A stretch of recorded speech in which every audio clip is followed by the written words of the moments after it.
রমজান মাস, আরবের মরুভূমি। মুসলমানদের সংখ্যা মাত্র ৩১৩ জন।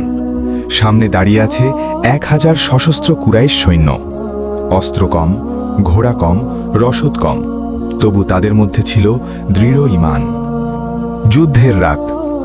নবী সাল্লাল্লাহু আলাইহি ওয়াসাল্লাম দুহাত তুলে দোয়া করলেন, হে আল্লাহ, আজ যদি এই ছোট দলটি ধ্বংস হয়ে যায়, পৃথিবীতে আর তোমার ইবাদত থাকবে না।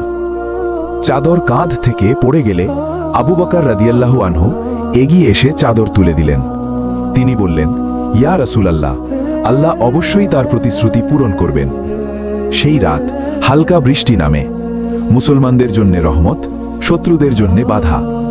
জমিন শক্ত হয়ে মুসলমানদের সুবিধার, কিন্তু কুরাইশদের জন্য কাদা হয়ে যায়। ভোরের আলো, দুই বাহিনী মুখোমুখি।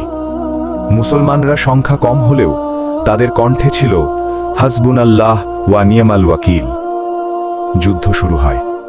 প্রথমে একক লড়াই, তারপর পূর্ণ সংঘর্ষ।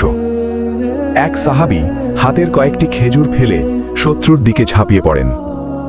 এটি দেখায় এটা শুধুই যুদ্ধ নয়, এটি ঈমানের পরীক্ষা।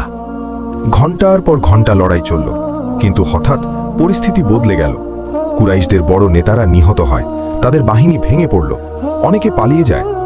৩১৩ জন মুসলিম সৈন্য জয় হল ১,০০০-এর বিরুদ্ধে। সংখ্যা নয়, ঈমানই আসল শক্তি।